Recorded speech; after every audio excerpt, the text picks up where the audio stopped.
Good afternoon सबाइके आमी लिपिका लिप्सर ब्लगे तुम्हारे सबाइके स्वागत। आज के जेटा बानिয়েছি সেটা তোমরা ইউজুয়ালি বাড়িতে অবশ্যই বানিয়ে থাকো, সেটা হচ্ছে প্যানকেক।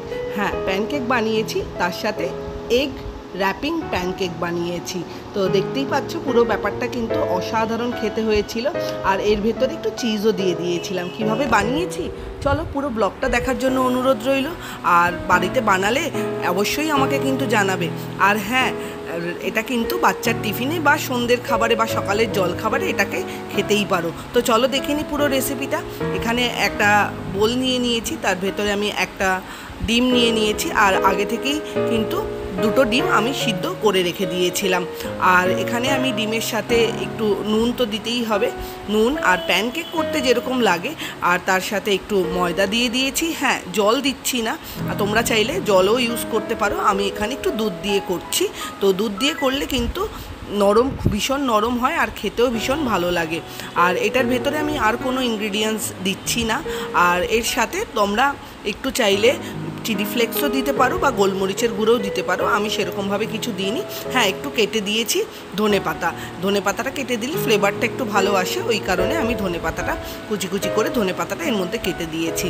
আর এখানে মোটামুটি পুরোটা ভালো করে মিক্স করে কিন্তু প্যানকেকের মতন রেডি করে নিতে হবে। আর লাস্টে একটু দিয়ে দিয়েছি গোলমরিচ, গন্ধটা একটু ভালো আসবে বলে।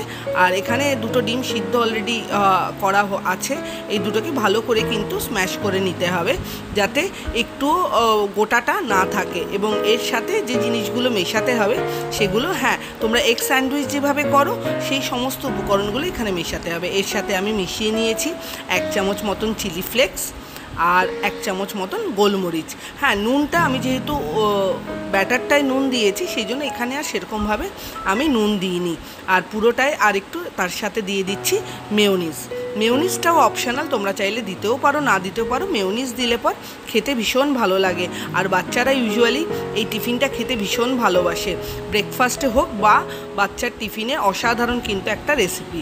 এখানে আমি তাওয়া অলরেডি বসিয়ে দিয়েছি, একটু তেল ব্রাশ করে নিলাম। তেল ব্রাশ করে গরম হওয়া অবধি একটু ওয়েট করব।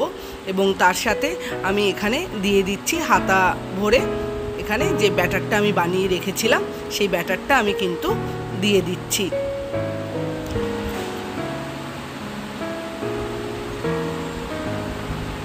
তো ব্যাটারটা হওয়া অবধি ওয়েট করব।